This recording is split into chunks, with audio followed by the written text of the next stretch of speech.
Good afternoon, Paul. Good afternoon, Ajahn Sumedho. So today is Saturday, the 19th of September. Thank you for doing another one of these sessions. So today I was wondering if you could offer some reflections, some perspectives that could be useful during those times in the practice when one feels maybe less enthusiastic, less motivated in the practice. We know practice is good and we actually want to do it, but we're kind of lacking some of that sharpness in the approach to it. Is there anything you could suggest that would help with that? Well, it's because practice, just the idea that we should practice is a thought. And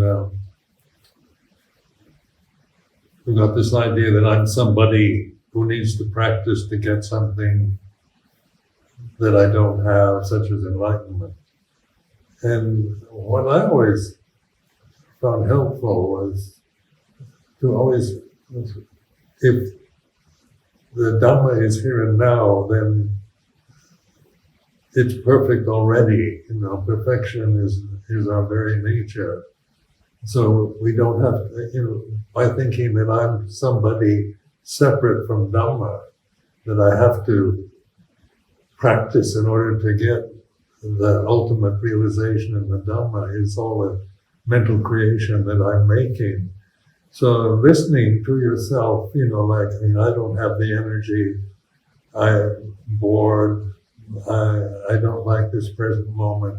If we bring this into consciousness, rather than just indulging in lethargy and complaining and indifference, or feeling guilty about not practicing, just to be aware of these mental states that you're experiencing here and now, no matter what they might be.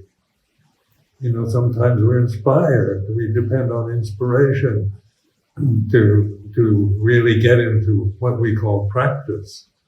And then inspiration, is impermanent.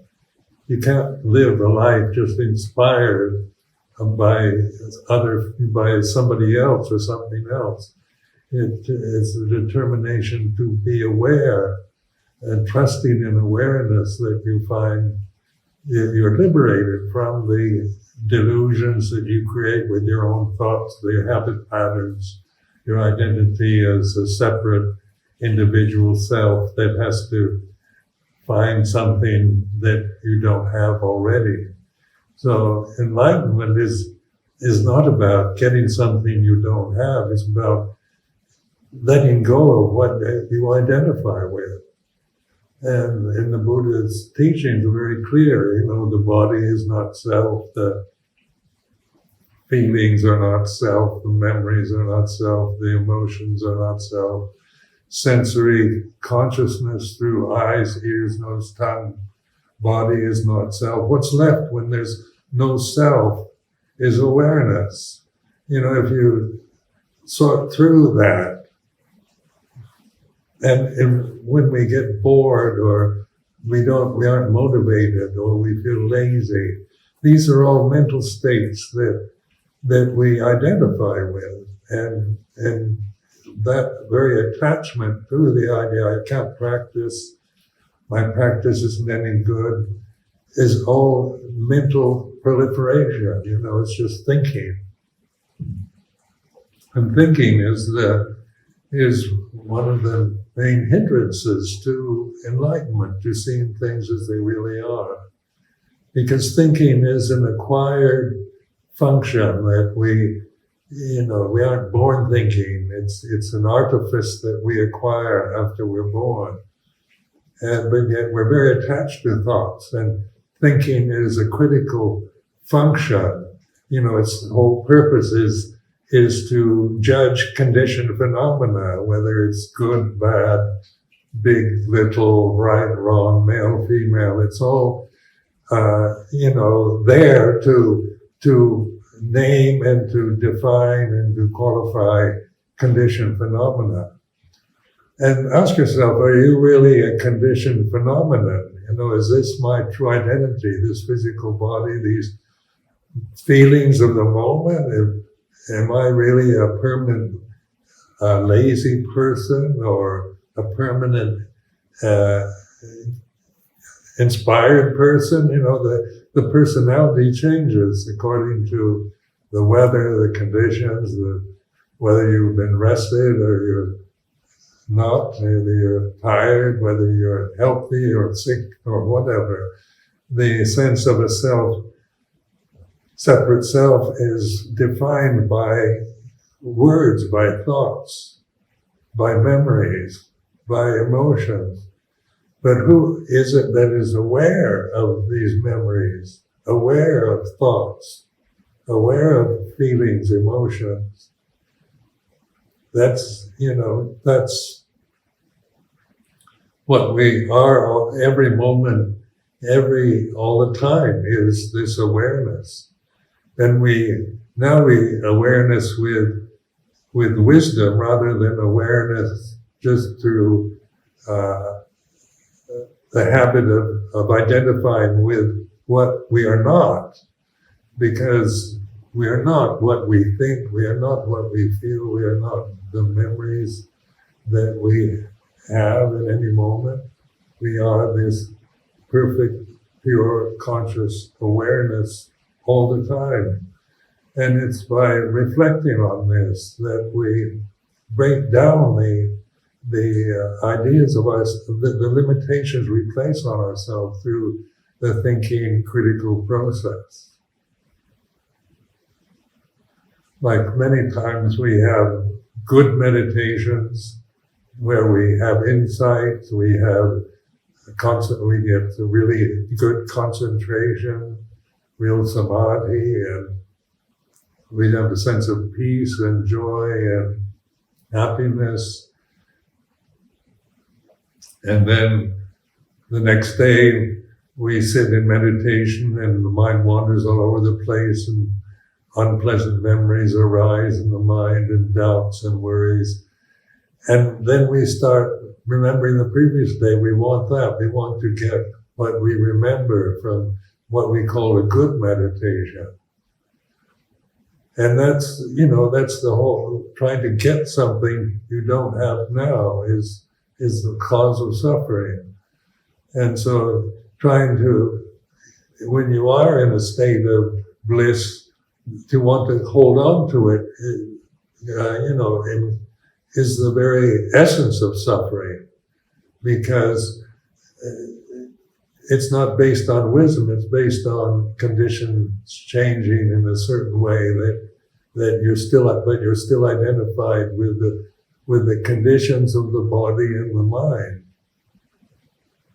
So in Vipassana or insight practices, it's to really investigate the present moment, no matter what it might be, just feeling lazy and unmotivated or doubtful, bored. These are all mental states that we create ourselves, that we can learn from. What do we learn from boredom? Is that it is impermanent and not self. Boredom is a mental state that we create through thinking. You're thinking, I'm bored, or I don't have the energy, or my meditation isn't any good. These are all conceptual proliferations that we create and believe in. And when we think of good meditation, then the opposite of good meditation is bad meditation. And Lumpur Cha used to say, good meditation is good, bad meditation is good. So it's all good if you're willing to really take an interest in the reality of the present moment, no matter what its quality or state might be in the present. That which is aware of boredom is not bored. That which is aware of I don't like this place anymore, I want to go to another place, is is a mental state. That which is aware of that thought, that feeling, is not bored or fed up with any place or situation. Consciousness is pure. And so we identify consciousness through the sentient conditions of our bodies, through consciousness through senses. But the senses are untrustworthy. They can deceive us. What we see, hear, smell, taste, touch, think, feel is all changeable and conditioned by other conditions. But what is unconditioned, not conditioned, unborn, uncreated, is conscious awareness, here and now, Dhamma. And so throughout my monastic life, that's been the main reference point. When I'm fed up or bored or confused or doubtful, I think that I always reflect on the present moment, because that's where experience is. It's always here and now. We think we're going to have a better experience if we go to another monastery or go off to the forest or get out of the situation we're in, because we imagine in the future that if I change the conditions that I will find happiness or peace or have inside better meditations in other situations. The best meditation is always awareness here and now. Even awareness of boredom or resentment or doubt. Doubt is a very important condition to recognize, because doubt creates it's uncertain, isn't it? We want certitude. We want to be told what's right, what's wrong, how we should meditate, what we should do,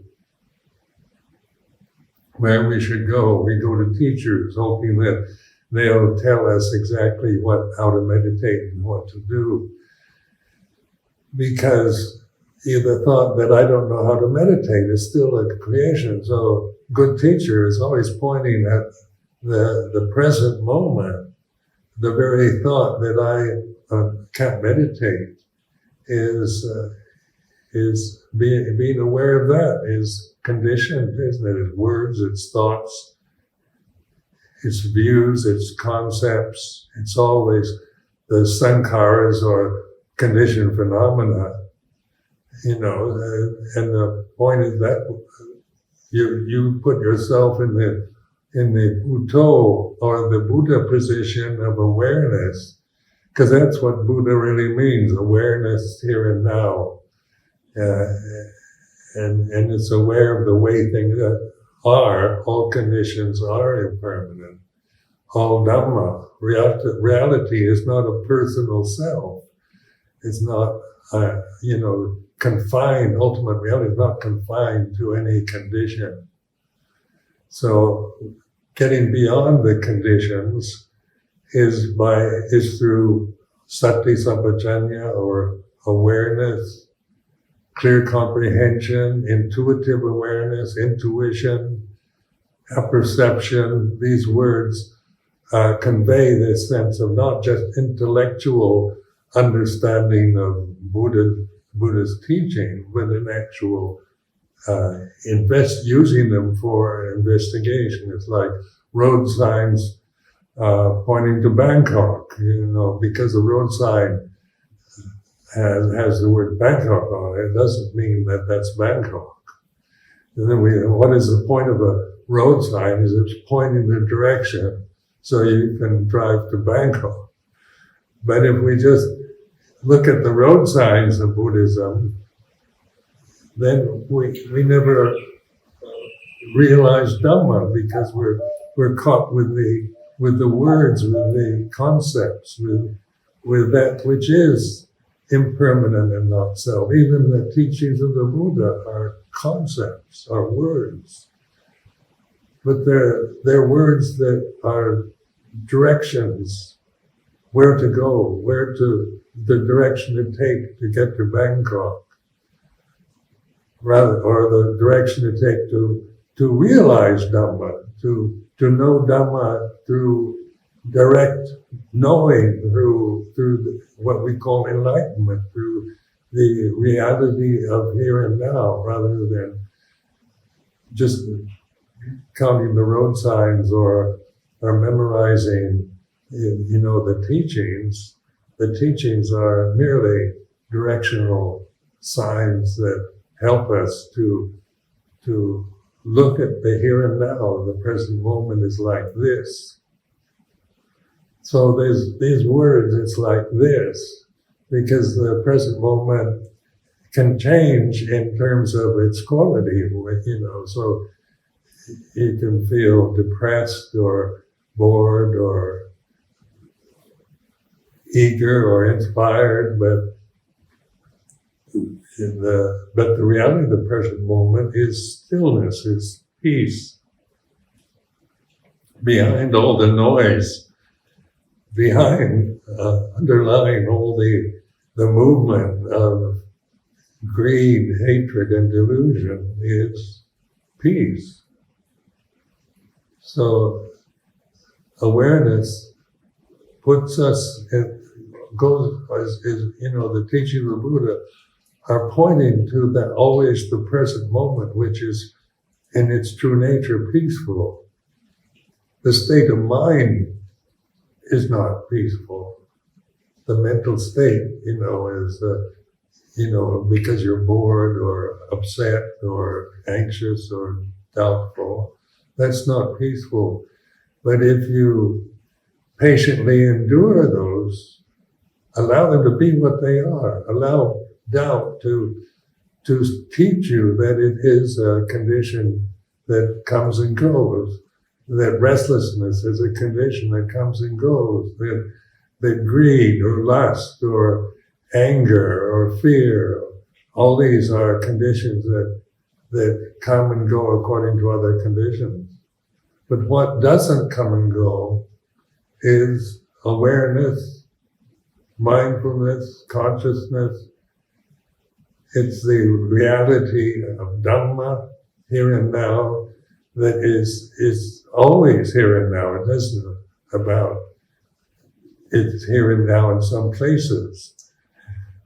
Wherever you are, I remember years ago being told by various other Buddhists that you can't practice in Bangkok, it's too noisy, and you have to go off to the forest. And I liked that idea, that was the day I didn't want to live in Bangkok and become a Buddhist monk in Bangkok, big city, noisy place.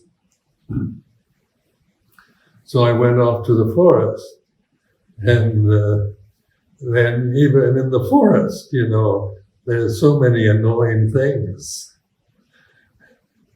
that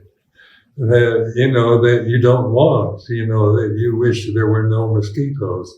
The birds, the animals make a lot of noise, and then the weather changes, and you get rainstorms or windstorms, and then days and nights are incessantly changing, and wherever you are, but the idea that that my enlightenment, that my peace of mind depends on better conditions was an illusion. Once you realize the power of awareness, then it doesn't matter where you are, because you're just as much aware in Bangkok as you are in the forest. It's not a matter there's more awareness in the forest. There's the conditions that affect you, that through your senses are different in the forest than they are in Bangkok. But in reality, it doesn't matter the conditions, whether they're good, bad, peaceful, chaotic, or however you define them, they are conditioned phenomena And in this constant refrain of the Buddha, sape sankhara anicca, all conditions are impermanent. That's your reflection. That's the reality of the present moment. Then the Buddha also, in his second noble truth, the investigation of desire, of dhanha, to really, recognize that desire is the realm that we're experiencing through the senses. The senses are all about desire. What we see, what we hear, smell, taste, touch, think. The very body itself is a desire form. And it's created through desire. Its very nature is to survive and procreate the species and then on the social level to be respected and admired and not to be rejected and despised and looked down on. These are all based on desire. And so in the Buddha's teaching of the Four Noble Truths, the second noble truth is a investigation of desire. Like desire can't investigate desire. That's impossible. But you are aware of desire, of sensual desire through the senses, or the desire to become something, become enlightened, to get samadhi, to get psychic powers, to become something better than what you think you are now, is like bhava-dhanha, desire for becoming. And vipava-dhanha, the third type of desire to get rid of, to control, to get rid of boredom, sleepiness, doubt and worry and anxiety. We all want to get rid of these unpleasant emotions that we experience. But we're aware of that. You're aware of wanting to get rid of anxiety and worry. It's like this. So these words, it's like this, is a directional sign. It's not just to tell you that it's going to be like this all the time.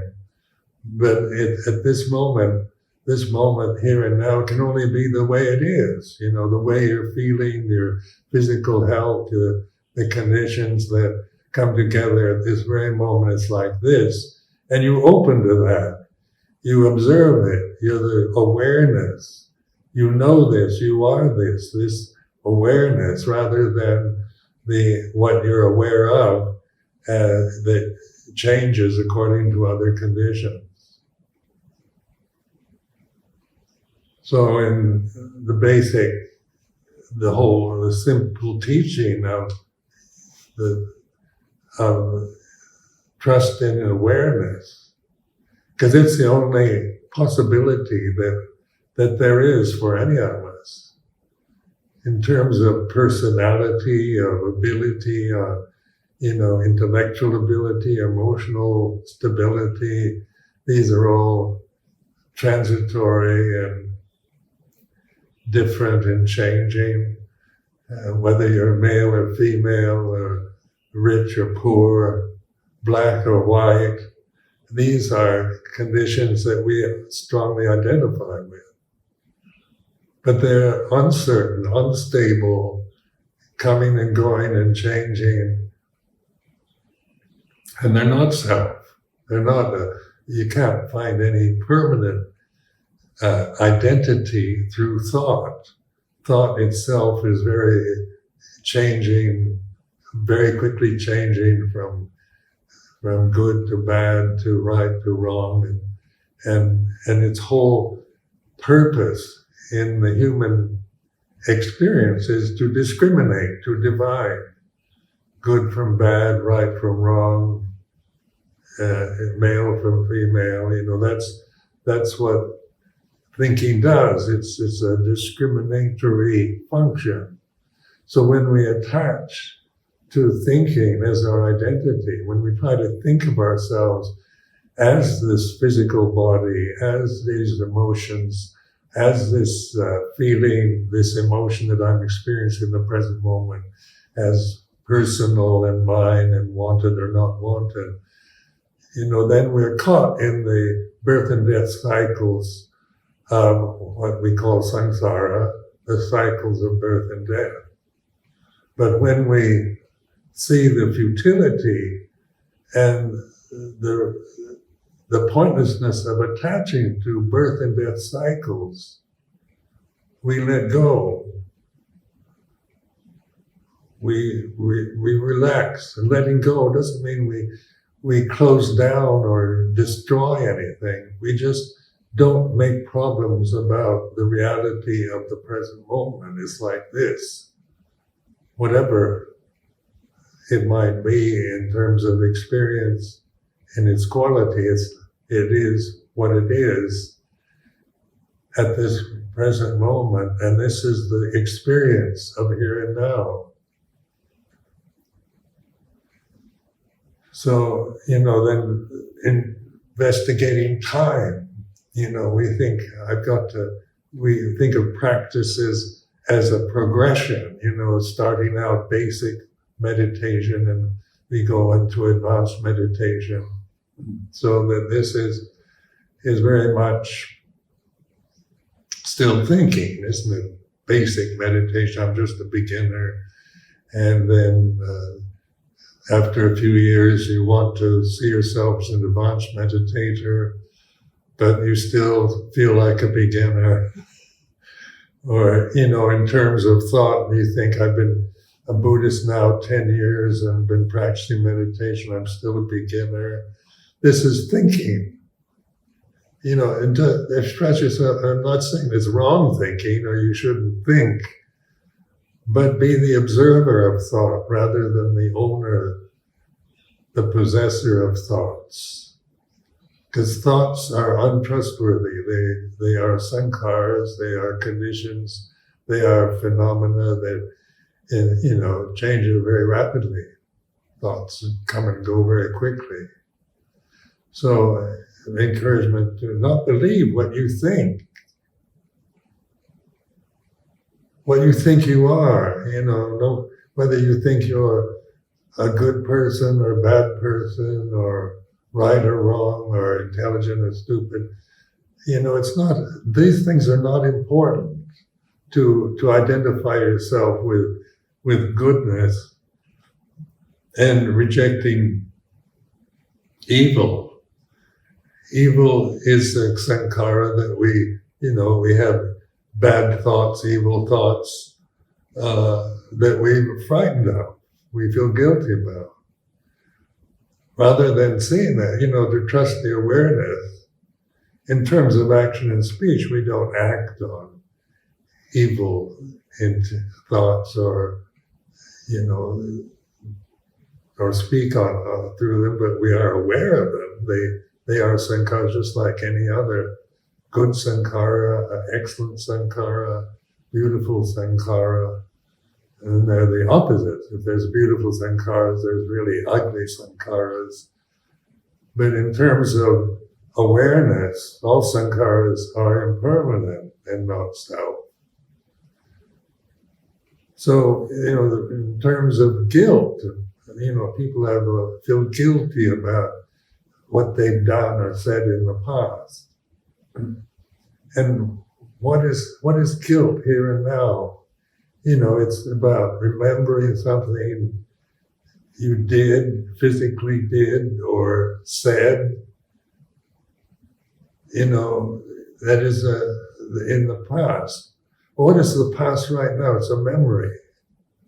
A memory is a phenomenon that comes and goes. It's very insubstantial. You can't, when you try to attach to a memory, then you start proliferating and feeling guilty and blaming others or blaming yourself. But all of this is thinking, is proliferating endlessly and believing your own thoughts or trying to get rid of them, to stop them, to try to destroy your thoughts, rather than being the aware, that which is aware of thoughts are like this. Whether they're good or bad thoughts isn't the issue. The awareness is the liberation itself. So awareness is the direct liberation from sankharas, from that deeply rooted sense of a separate personality, a separate self that makes us feel lonely and judgmental and frightened about the future. So the future is, as Ajahn Sumedho said earlier, we're all going to die. So they cheer up, we're all going to die. That's quite a good reflection, actually, because the bodies, these bodies, they're supposed to die. That's what they're supposed to do. And so, they're supposed to be born, grow up, get old, and die. It's just the nature of sankharas. And then the law of karma. There's karma about cause and effect. So sankharas are all karmic. If birth is the very cause of death, that which is never born never dies. But anything that begins or is born is going to end or die. That's the law of karma. So in terms of, we're born with a terminal illness from day one, because the birth is going to be, is the cause of death, and we reflect like this. But are you really what you believe, that you are a physical body? And this is the challenge that we have, to break down this strong identity with that which is karmic, that which has no real essence itself, that is quite empty in itself. All sankharas, they have no independent life of their own. They depend on consciousness to be alive, to be, even to think that, cheer up, we're all going to die, is because we're conscious. Consciousness doesn't die. But sankharas die. So we begin to see the difference, notice the difference between what doesn't die here and now, doesn't change, and what does change. So this is discernment, or the ability to notice that that what your true nature is consciousness, the deathless reality. And what you are not are the sankharas that are karmic, that depend on other conditions for their own existence, and they have no stability. They're in this incessant state of change, and begin to see that the futility of trying to find who you are as a concept, as a personality, as a human being. What is my purpose in life? How many of you I've asked myself that question. What is my goal? What is my purpose in terms of me as a separate individual? And then, we come up with metaphysical propositions and about rebirth or reincarnation or going to heaven for eternity, or these are all concepts, all thoughts that we create, are created by human beings. So, when we're aware, we become aware of thought. It's no longer what we identify with, but just being. The pure reality of being aware is perfection itself, is contentment, is happiness, perfection itself. So coming back to the original question, there's no actual need to look for inspiration, to look for motivation, to look for enlightenment, because it's actually all here, right? Exactly, yes. Me is a pronoun. It's acquired knowledge. But it has a sense of me and mine. What about me and this is mine? And so we possess things, this is my space, this is my kuti, these are my robes.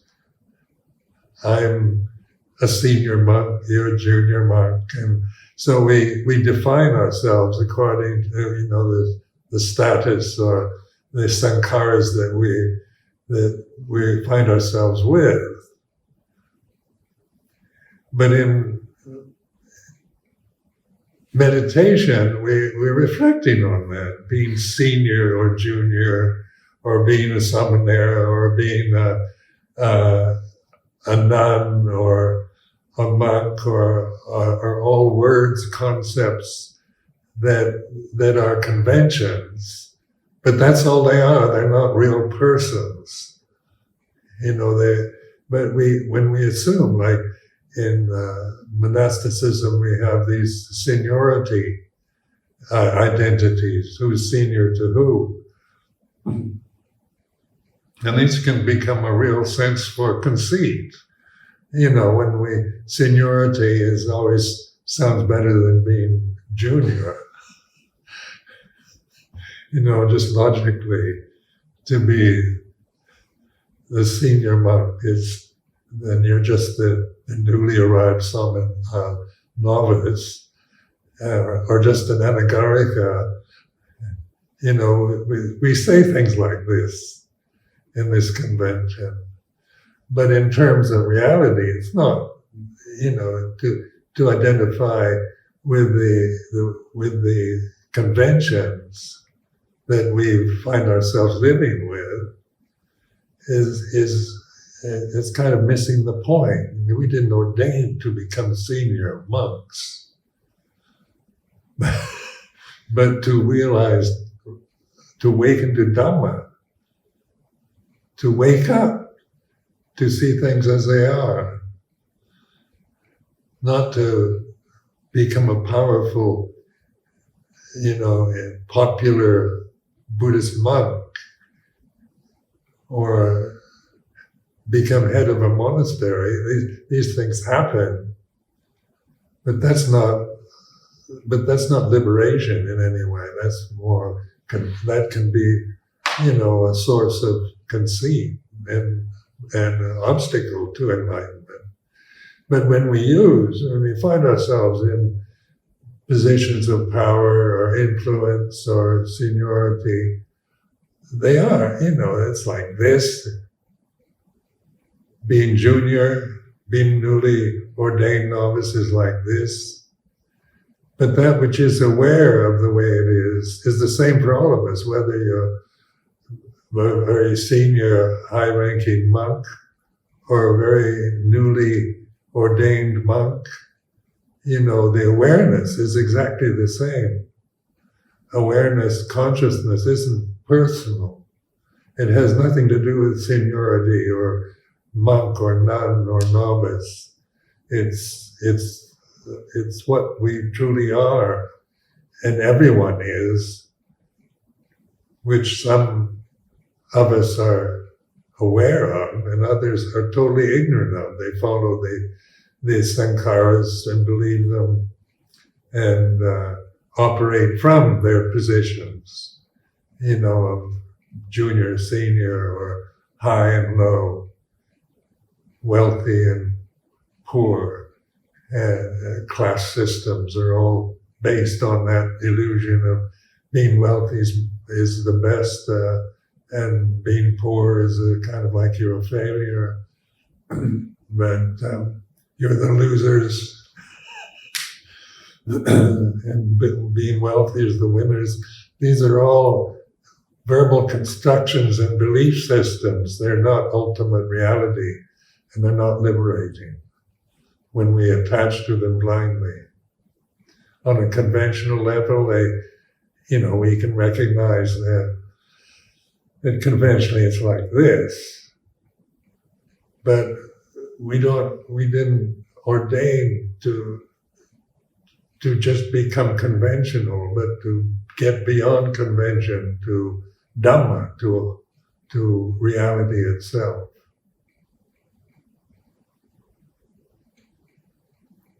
So this sense of me as a person, me as a human individual, this is convention.